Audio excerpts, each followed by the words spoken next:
निर्विकल्पं निरीहम्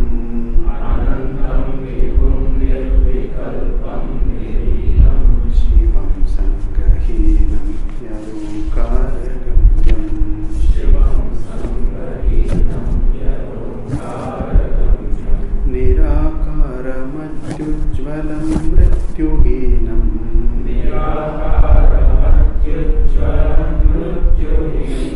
Param Brahma Nityam Tadevagamasmi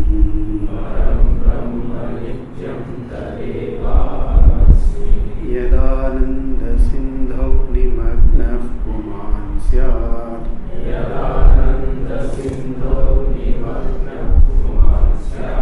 Avidya Vilasa Samasta Prapancha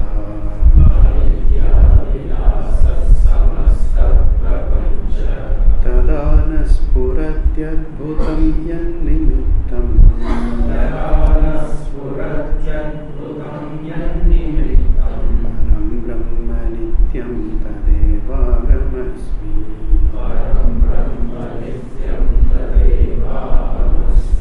Swarupanusandhana Rupam Stutim Yaha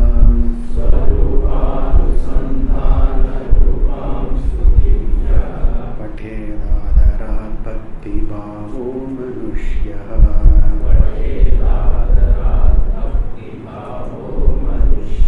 Shrunoti Gava Nityamudyukta Chittaha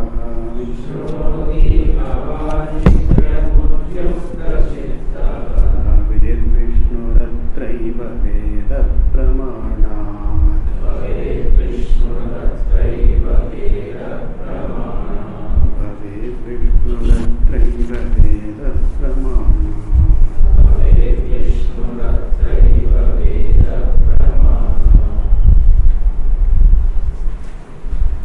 The first shloka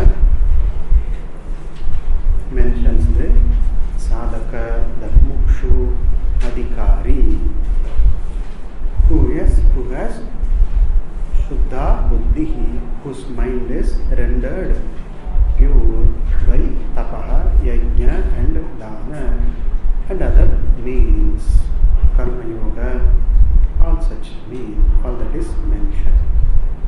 By this shuddha buddhihi, and also viraktaha, one who is endowed with, blessed with vairagya, with reference to all nama rupa, anitya vastu, even with reference to nripadi pada, position such as kingship, etc. And parityajya, there is a tyaga, giving up of one's, the willingness to give up the kartrutva, bhoktritva, the sense of doership, the enjoyership, willing to give up and also gives up, by willfully gives up. Giving up, and then giving up one's willing to give up one's all the erroneous notions, incomplete, incorrect notions about oneself and about the world. Sarvam parityajya. Giving up everything. There is tyaga. Tyaga shila. One is ready to give up what is to be given up. What is to be given up has to be given up. If the person can give up what is to be given up, right, out of maturity, by proper inquiry, and then in time the person can give up, that is, life becomes beautiful. Otherwise, life takes it away, time takes it away. So, in time, by proper inquiry, seeing what is to be given up, the person gives up and also is willing to give up. The willingness to give up is very much there. Willing to give up or giving up what is to be given up. Parityajya sarvam. And the identity, the erroneous identification with one's own sharira and mind, ego, all that the person willing to give up, gives up. Yadapnoti, giving up all these, what the person gains. By this, the sadhaka, the mumukshu, the seeker is indicated. These are the qualifications. These are the necessities to be a seeker. One grows in these values. means Vairagya, Viveka and all this, one grows. And having sought, then Yadapnoti, what the person gains, that is Param Brahma, Tattvam, the true entity, which is Nityam, which is the everlasting, of the invariable Swarupa, right? Unchanging Swarupa it is. Tadeva Ahamasmi. This sadhaka declares that indeed I am indeed that Brahman. I am not a Naham Jivaha, I am not merely a Jiva, I am not merely a Samsari, Kintu Aham Brahma Eva. But I am verily that Brahman, that Atman. Is the sadhaka is highlighted in this verse. In the second shloka we see Dayalum Gurum Brahmanishtam Prashantam Samaradhya Samyak Aradhya Aradhanam, offering due respects such as Pada Pranipataha etc., doing Namaskara, prostration, doing Namaskara, bowing down etc. These are the Samaradhya. Whom Samaradhya? Gurum Samaradhya. Who is the Guru? Mahavakya Upadeshta. One who teaches the Mahavakya. One who reveals the meaning of Mahavakya. One who makes the person, the seeker, understand the meaning of Mahavakya. Namely, Jiveshwara Aikyam. Right? The meaning of the Mahavakya is Jiveshwara Aikyam or Jiva Brahma Aikyam. Either way, it's fine. So, the Jiveshwara Aikyam is the Mahavakya's meaning, and the Guru makes the seeker understand this, help the person understand this. Such person alone is called Guru in the Vedanta tradition, in the Parampara. This is the Guru. Also, as we say in the Guru Stotram, in the morning before you do that, Ukaraha tu Andakaraha, Prikaraha Tannivartakaha, we say. It's an implied, that's an imported, loaded meaning here. Gu, it's not, you don't find it in dictionary. Gu is taken to be the ignorance, darkness of ignorance. It is not a dictionary meaning. The word gu does not mean ignorant, but it is a loaded meaning. We impute this meaning to the syllable gu. Gu stands for darkness of ignorance. Swarupa Ajnanam. And Ru Tan Nivartakaha, one who dispels the darkness of ignorance. By how does the Guru dispel the ignorance, the darkness? By imparting the knowledge, by imparting the wisdom, the vision of Vedanta about oneself. By imparting the vision, the light of knowledge, imparting the light of knowledge, the darkness of ignorance is dispelled. So Guru is Andakara Nashaka, one who dispels the Andakara. Avidya Nashakaya, we say in the Guru Ashtottara, we say Avidyaya Nashakaya Sadgurave Namaha, we say. So Guru is Avidya Nashakaha, Mahavakya Upadeshta. And that Guru person, that great entity, soul, is Dayalu. It is a very form of, very embodiment of compassion, love. Dayalu, very embodiment of his compassion. How does his compassion, where does his compassion come from? From where this comes? From own Swarupa, from Purnatva, one's own innate fullness, sense of fulfillment, contentment, happiness. From that, this compassion comes. In the Bhagavad Gita, Sri Krishna mentions Atma Upamyena Sarvam Pashyan, etc. Looks at everything as though it were one's own self. To others, Bhashyakara Shankaracharya explains that when others are in pain, when somebody is suffering, then this person feels for it, right? Feels sorry for it, and then empathizes, and then does what this person can do. Right? That is the reaching out, the action, act of reaching out is there, act of compassion is there, and this is the very nature of this person, dayalu. That alu means the affix alu indicates of the nature of shraddhalu.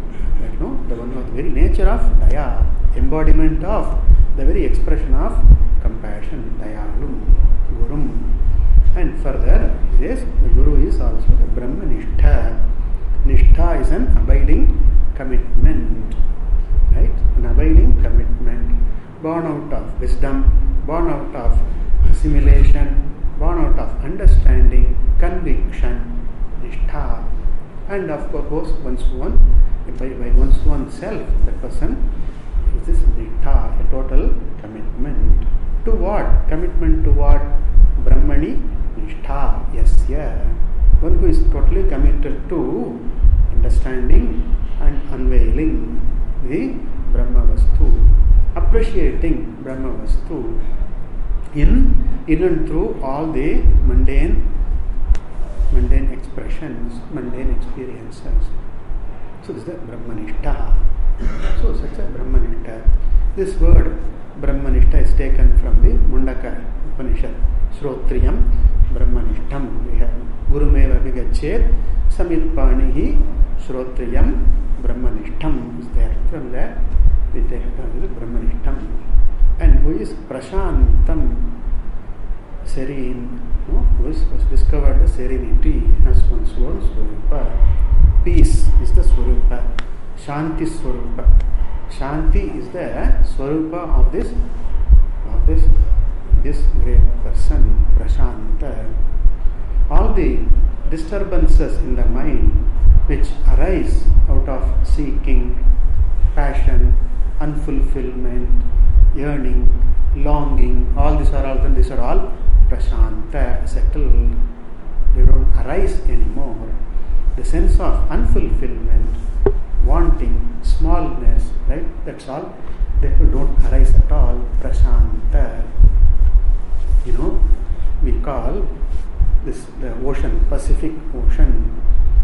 So in Hindi, this is translated as Prashanta Mahasagar. Mahasagar is ocean. Prashanta is peaceful.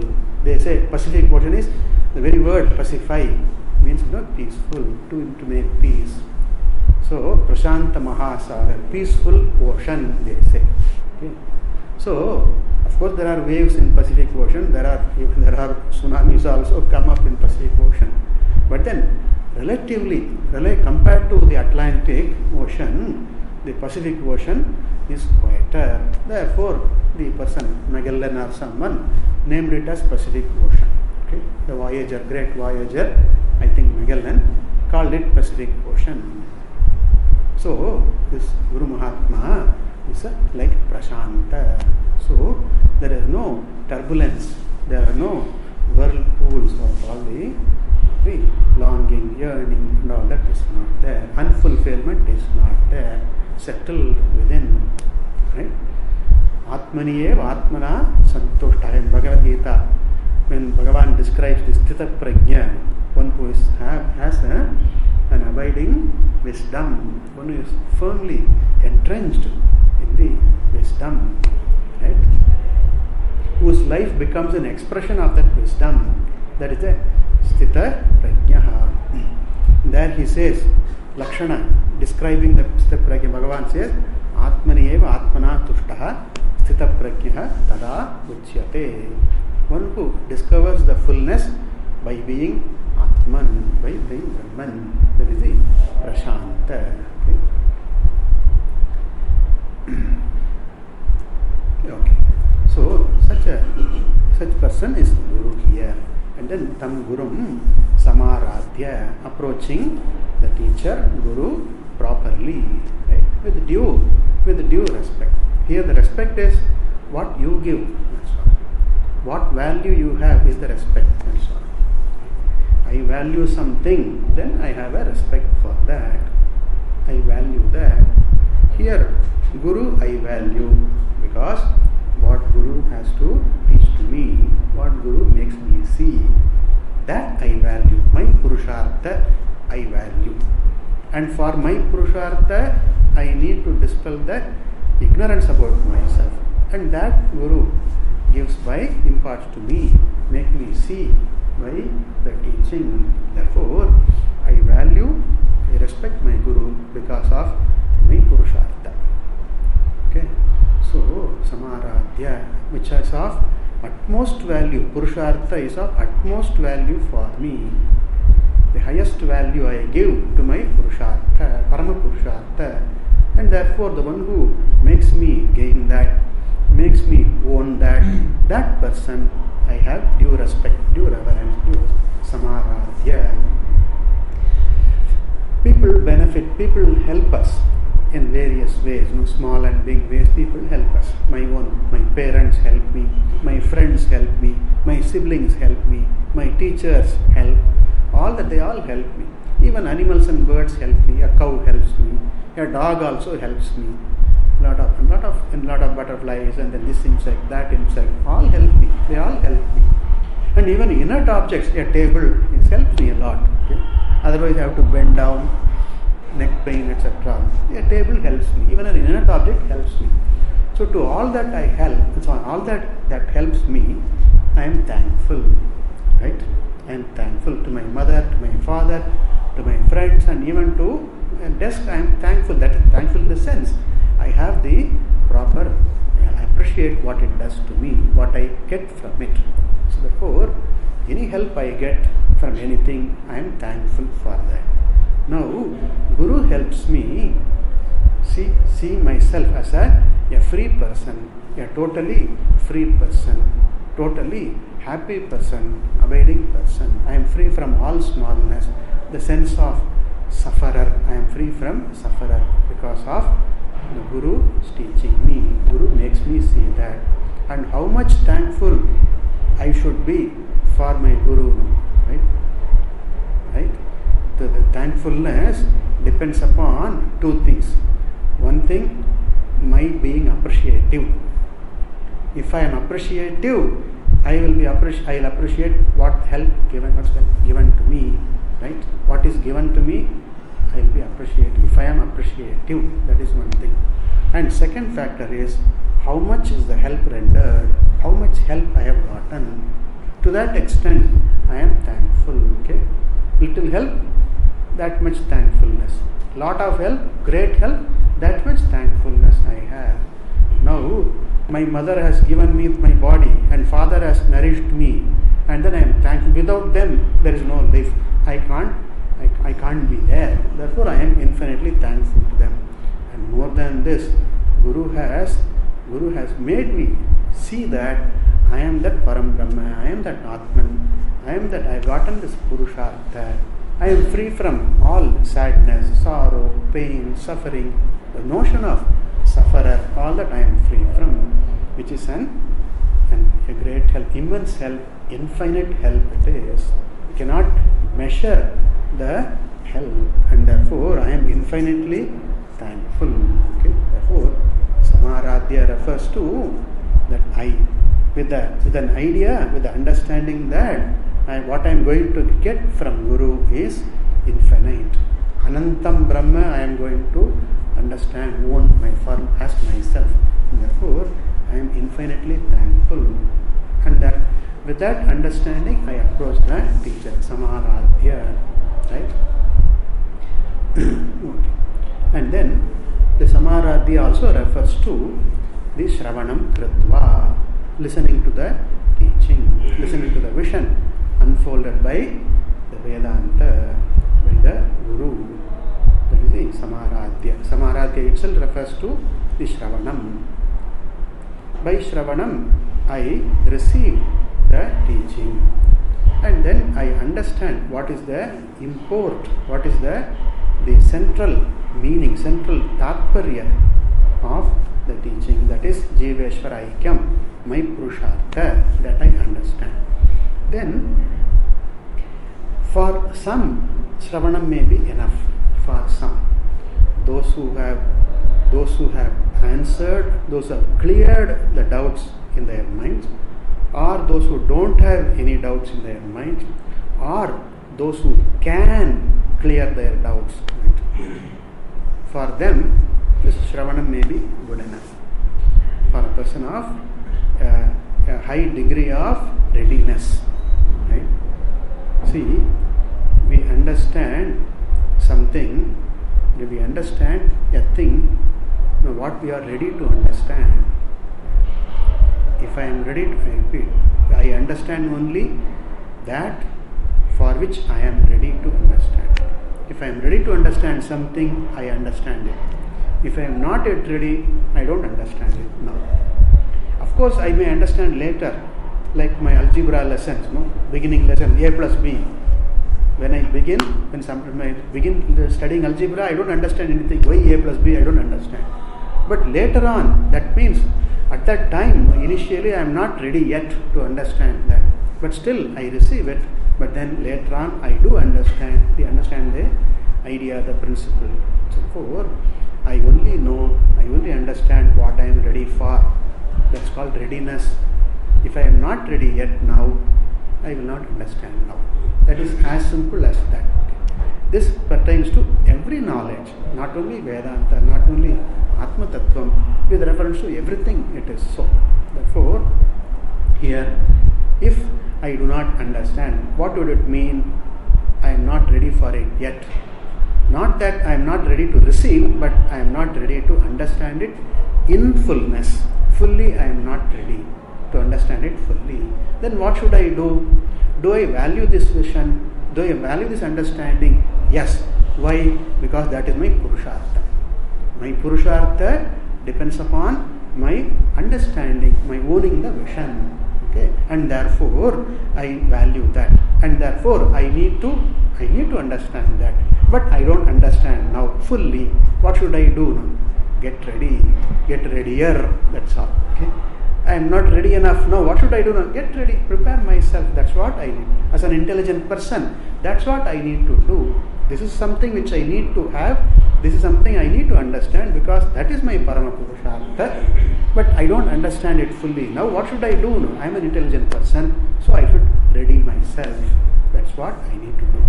So here, Mananam and Nididhyasana are part of understanding, assimilation, the process of understanding, assimilation. Shravana followed by Shravana, Manana, Nididhyasana are necessary, may be necessary for the vast majority.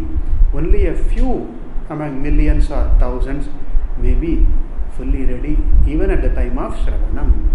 But the vast majority, as we see, as we understand, may not be ready at the time of Shravana itself. There may be quite a amount of homework to be done. Okay, that is the Mananam and Nididhyasana needs to be done, and I need to look into myself and I ask the question: do I understand now? Do I understand it fully now? Have I assimilated? Does my thinking, my outlook, my feeling, my expression, my responses, do all of them reflect this understanding? I have to honestly ask the question and honestly answer the question. I must be very honest with myself. I cannot afford to cheat myself. I have to be very honest with myself. And if I find that no, I do not really understand my life, my thinking, my attitude, etc., still something is wanting. It's not an expression of that vision. Then what should I do? I must ready myself, prepare my mind. And there may be some clutter in my mind, some pratibandhas may be there, some obstacles, some known, some not yet known, some deeply rooted, some very flimsy obstacles may be there. I need to find out what may be the obstacles, and then I have to address them, right? Remove them. Some of them may be a process, may need time. Some of them may go away very quickly. Whatever it is, I need to take action, necessary steps to be free from those pratibandhas, right, which hinder my owning the vision, my living that vision. whatever that hinders, pratibandha, I need to address. Some of the pratibandhas are in the form of doubts, samshayas, doubts, lingering doubts are there in the mind.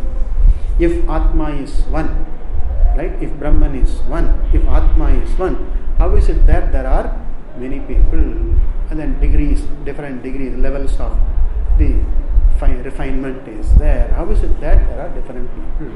If this is Parama Purushartha, why is it that I value it and other person does not value it? I have a value for Vedanta, I have a value for my Guru, but then other person does not seem to have that value for Vedanta, Purushartha, the fellow poo-poos it. Come on, this is all for the do-nothingers. Those who do nothing, no, this is all for them. Fit for nothing else. This is for them.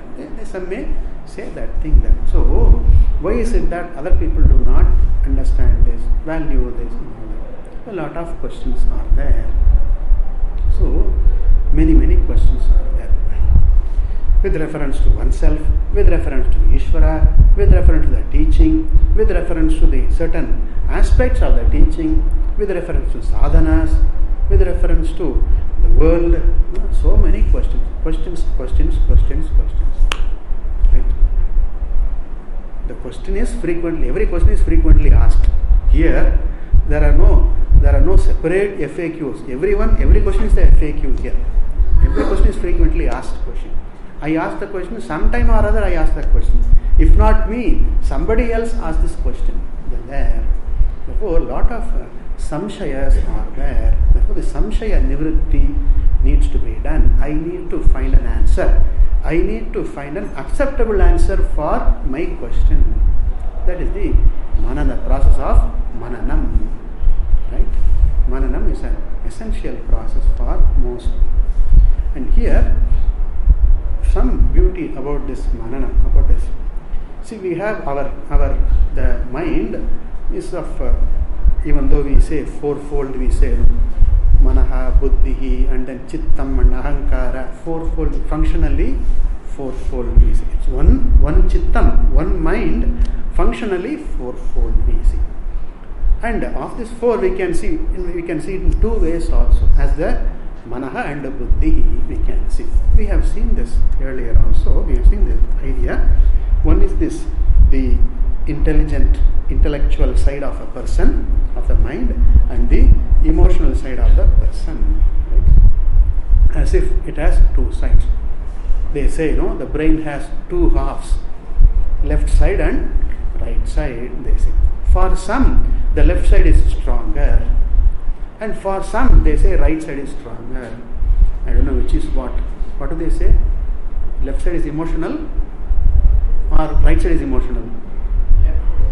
Left is emotional. I do not know which is what. Whatever it is. They say, this is stronger. Left strong. Right strong. They say. Someone is more intellectual. Someone is more emotional and all. In fact, every human being is emotional. There is no unemotional person at all. Only thing is that the expression of the emotional self and then how much, etc. That may vary, but then every human being is emotional. There is no human being, unemotional person is not there. Okay. So, but then the degree, how much? So we have these two sides of the mind, intellectual side and emotional side. And the intellectual side, we can call it as the brain, you call, or you call as the head, we call as the head. Okay. And the emotional side, we call it as the heart. The head and the heart. Okay. Now, the head, one beauty about the head is that they say, buddhihi sat paksha patini. It takes sides. The intellect takes sides. Takes which side? Takes the side of the truth. Sat paksha patini. Buddhihi sat paksha patini. Thank God it is so. If the buddhi is asat pakshapatini, then I am doomed, right? I am doomed. I have no guidance. I have no light. I have no light. The inner light I will not have. The light of guidance I will not have. Conscience I will not have. Conscience is an aspect of buddhi, the intellect. Okay. So it is Sat Pakshapatini. It just sides with the what is truth, what is correct, what is important. It just sides with that. No clutter, no problems here. Buddhi Sat Pakshapatini it is.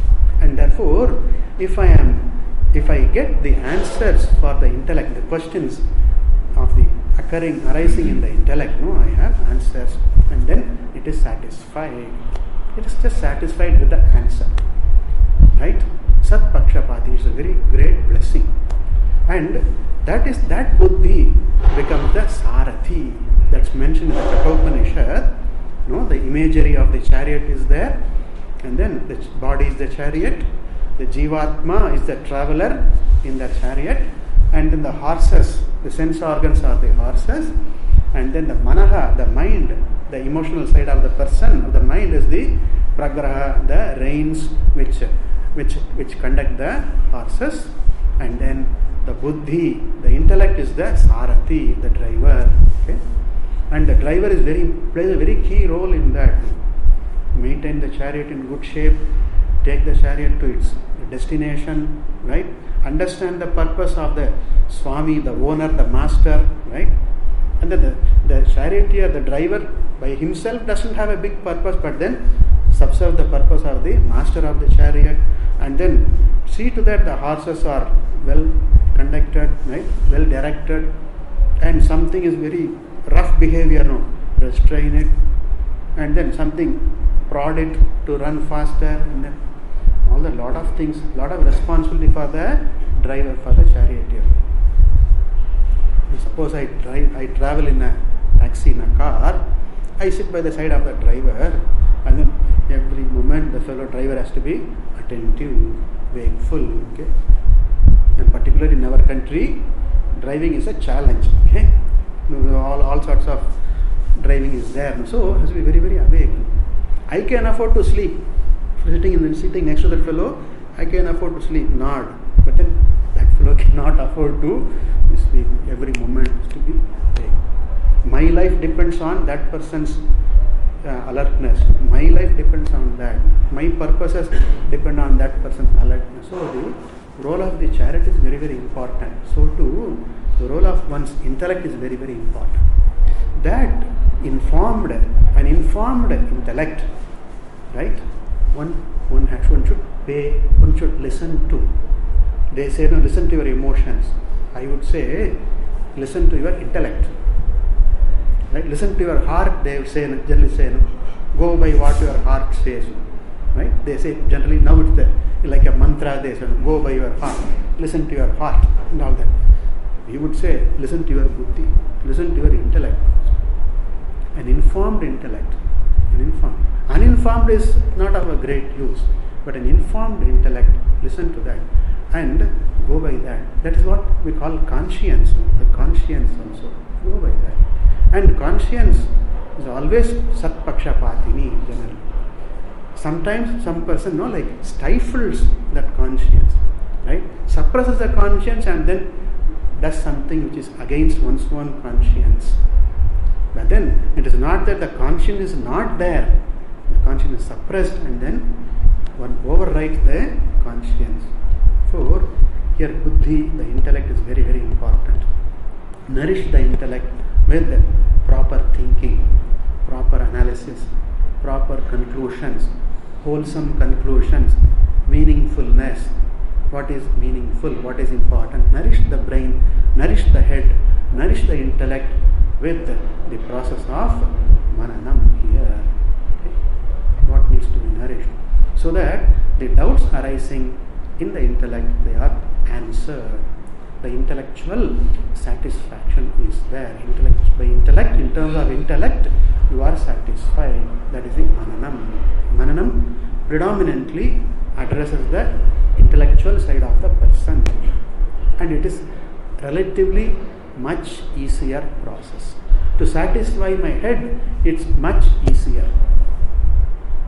But coming to the other one, heart, the emotional side of myself, it is not Sat Pakshapatini, not necessarily. My emotional side of the mind, my emotional side, does not always side with what is truth, what is correct, what is proper. It does not always side with it. Why it does not side with that? Because it has its own burden of raga, dvesha, etc. Right? Raga, dvesha, they don't belong to the intellect, but they belong to the manaha, the emotional side of the person alone. Preferences, that is different. I prefer, that is different. But likes and dislikes, very strong, no?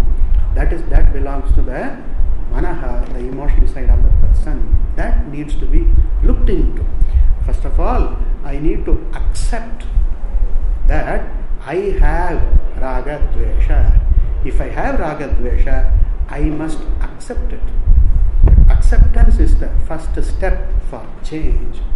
Without my accepting that I have raga, dvesha, no effort, whatever effort I put in, that will not pay result, that will not be fruitful, because I simply deny a fact, a vyavaharika fact that I have raga, dvesha, I am denying, then I will not take to the means.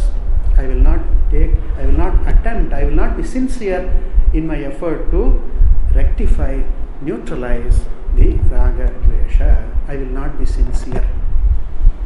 I will not do with my whole heart. I will not do it. Therefore, it's very, very important that I accept that if I have shortcoming, I accept it. If I have this defect, I accept it. By accepting that I have a defect, I don't belittle myself. In fact, I like to uplift me. I don't belittle myself by accepting my own shortcoming. Not that I have to accept to public, but at least to myself. That is very important. Whether I declare my faults to the public or not, doesn't matter much. But then whether I accept my own faults, my own follies, my own all that for fallibilities, it's very, very important. Then only I can find out, I can take to the remedial action meaningfully. My effort will be meaningful. And therefore, the process of nididhyasana is for removal of this viparita bhavana. The long practiced, erroneous, incorrect, incomplete notions about myself and about the world, I need to correct. Without my correcting that, I cannot own the wisdom totally. Always there will be some gap, some gap will be there between what I know and what I feel, what I live. There will be some gap always. Yet needs to be bridged always. Therefore, this viparita bhavana nivritti, for that sake, the habitual notions, errors and all that I need to rectify. I need to be free from the hold of raga, dvesha, etc. For that nididhyasana is necessary. Even though the vairagya, etc., samadhama, etc., they are already there. But then, if my samadhama, etc., are not to the fullest extent, if I had not practiced samadhama, etc., fully, even before I come to Vedanta, even if before I come to Guru, if I have not practiced, then still later on I will have to do. The process of manana and nididhyasana take care of a lot of the obstacles within.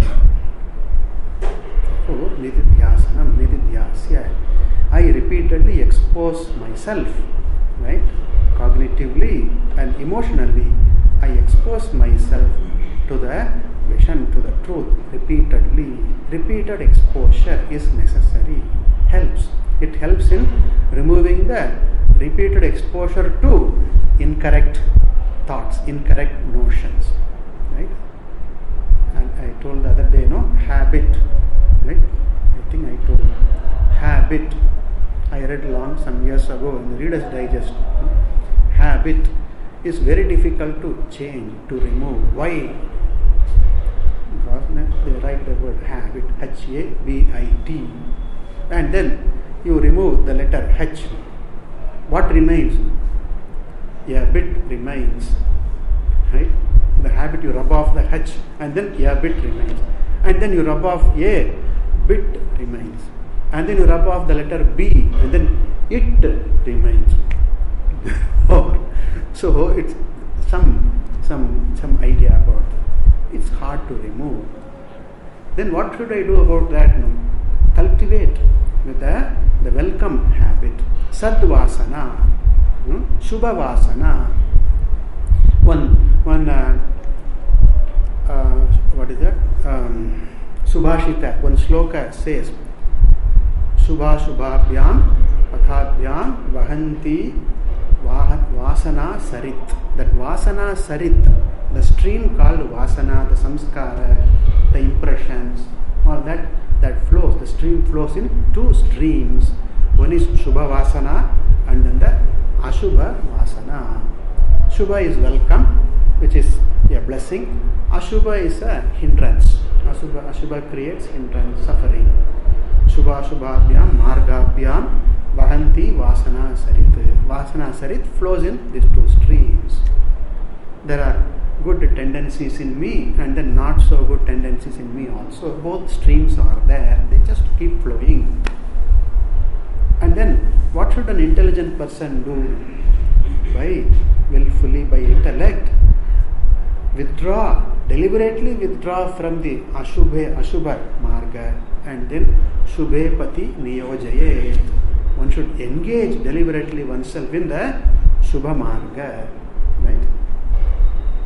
So it's very important that I engage myself in the Shubha Marga, the path of auspiciousness, the path leading to Kalyana, auspiciousness. Shubhe Pati Niyojayet. Prayatnena Niyojayet. One should accept the Prayatna. Okay, therefore, Nididhyasana helps a person weed out, grow out of the habitual errors. The errors to which one has been habituated to. Therefore, it's very, very important. Therefore, it says, Nididhyasya. How long should I do Mananam? How long should I do Nididhyasanam? Till I am free from all the impediments, the inner impediments. Antahkarana, that pratibandhas, whatever are there, they must be removed. So, when all the impediments are taken care of, addressed, then I am free from the obstacles, then I can appreciate the truth. Yadapnoti tattvam vidwan, the wise person, vidwan, the wise person gains that param tattvam, paramatma, reaches home, okay, reaches home, veedu,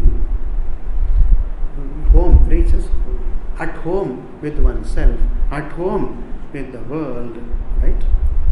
At home with the world, at peace with the world, at peace with myself totally. Yada punoti vidwan. What is it that person gains? That is Param Brahma Nityam. Param Brahma, which is Nityam. These words we have seen. Param Brahma Nityam, these words we have seen very many times. Then Tadeva Aham Asmi, that indeed I am.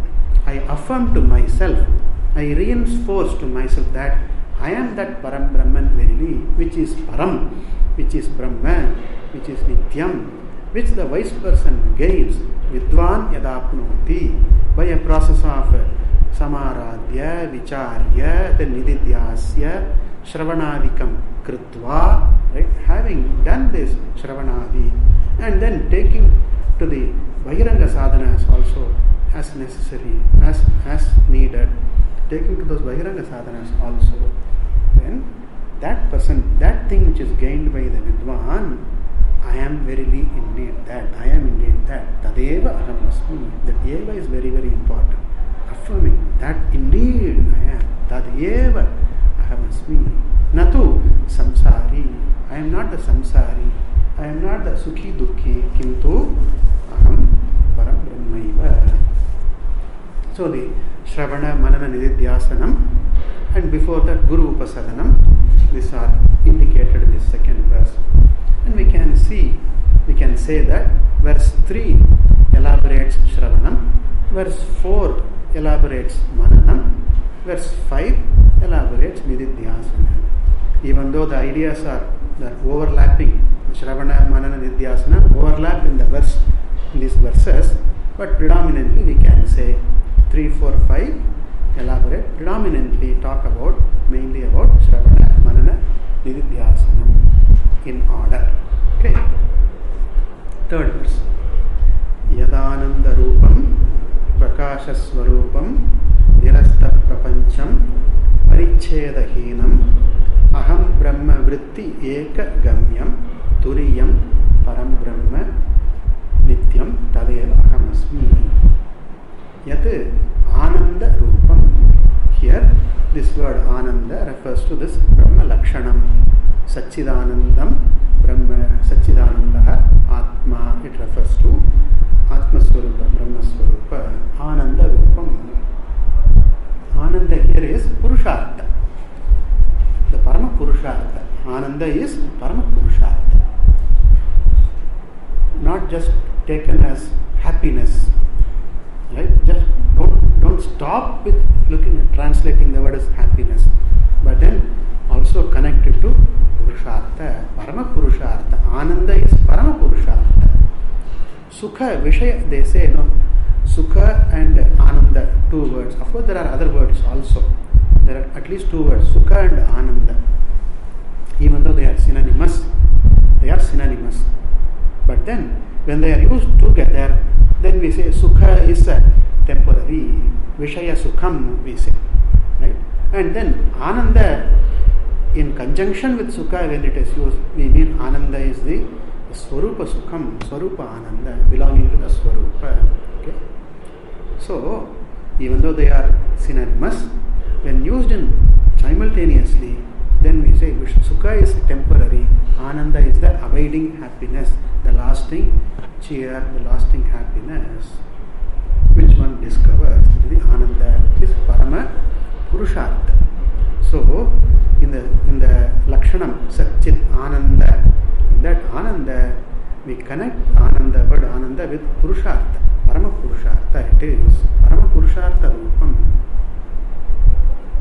Okay. So Ananda also is here indicative of the other two words, Lakshana words, Sat and Chit, Satyam and Jnanam. Yat Ananda Rupam, which is the Parama Purushartha Rupam. What is sought by everyone? What is the highest goal? What the person wants to gain in life? How the person wants to live the ideal, one's own ideal, no? How should my life be the ideal? That is the Ananda Rupam, Parama Purushartha. And then it says Prakasha Swarupam, which is of effulgent nature. Prakasha, light. Here is don't take it literally. Atma is not the light, is not the light of we see light of consciousness, effulgence, brilliance, right? All that luminous, all that. They are all expressive words. We don't take them literally. Prakasha here means self-revealing. Self-revealing reveals others. Reveals Nama Rupa. That is the Prakasha here. Atma, self-revealing, reveals the other entities, Upadhi. That is the Prakasha Swarupam. The self, Swatasiddha, Swaprakasha Swarupa Atma. Prakasha Swarupam. You must beware here. A lot of people take this word Prakasha, Jyotihi, and etc. literally. Right? They take it literally. Atma is a flame, right? And then having a color, golden, yellow color or blue color or red color. Different people like different colors. They like the different. Atma is a golden yellow flame. And then they say blue flame, green flame, red flame and all that they say. We should not take it literally. The flame, the color, etc. is for the sake of upasana, for the sake of meditation. And it's not to be taken literally. This is one problem. Where what should be taken literally and what need not be taken literally is very, very important to know. Right? See, in many scriptures, the problem with the many scriptures is that people do not know which one to take literally and which one not to take literally. That's a problem. Some people hold everything should be held literally, take literally only, and then they interpret. They interpret it. Hey, why do you interpret? Right? They say that you should take it literally, and then they interpret also. Hey, why do you interpret? Why should you say that you should take it literally and then you interpret it? Hey, why do you interpret? If you say you should take it literally, why the interpretation? Why do you need that? You should not take you should not interpret. You just read it, take literally. That they don't do. There are people who interpreters are there. Right? The codifier, this and book, this book, that book, they write. They will interpret. So there's a problem with the scriptures. The problem with the scriptures is that people don't know where to take it literally, where the lakshyartha should be taken, vachyartha where should be taken, lakshyartha, the direct meaning, the literal meaning, vachyartha, and then lakshyartha, the implied meaning, the import, where should be taken. A lot of people are not clear, and this is one very big reason why we need a guru. This is one very important reason. Where I should take vachyartha, where I should take lakshyartha is instructed, is indicated to be shown to me by the guru, and therefore guru is necessary. One of the reasons why I go to a guru, to know that where is the lakshyartha, what is the lakshyartha, where I take vachyartha is very, very important. So this prakasha, etc., we don't take literally. It's for upasana's sake, for the sake of meditation, but that don't take it literally. Prakasha Swarupam. Even that the chidabhasa, the reflection of consciousness, reflected consciousness, don't take them literally. It's not like there is a sun here, there is a mirror here, and then you have the mirror reflection in the mirror. No, don't take like that. It is not. Don't take it literally. It's a prakriya, a method which helps me understand. Okay, it's not literal. And then gata avachinna, all that is avachedavada. You may hear all this avachedavada, then pratibimbavada, and these are all prakriyas. Don't take them literally. And even some scholars also take them literally. They take it literally. Atma is reflected in the mind, and that is chidabhasa. Mind is like a mirror. It is not a mirror, but it's like a mirror. You should understand that. It's like a mirror. And then Atma is contained, like Gata contains the Gata Akasha. This body is like Gata, and then Atma is contained. It's not Vachyartha. You should not take Vachyartha in the Prakriyas. You should take the Prakriya means something else. You should take that. Right? And therefore, Prakasha Swarupam, like the self-effulgent light. The light reveals itself and it illumines other objects. Right? Like the tube light which is burning now, it reveals itself, its presence, and then it reveals objects, non-luminous objects such as the table and the pot, it illumines such objects. That's all the example. So to Atma is self-revealing, and then it reveals the existence and enlivens the body, mind, etc. So Prakasha Swarupam. Okay. We will continue in the next class.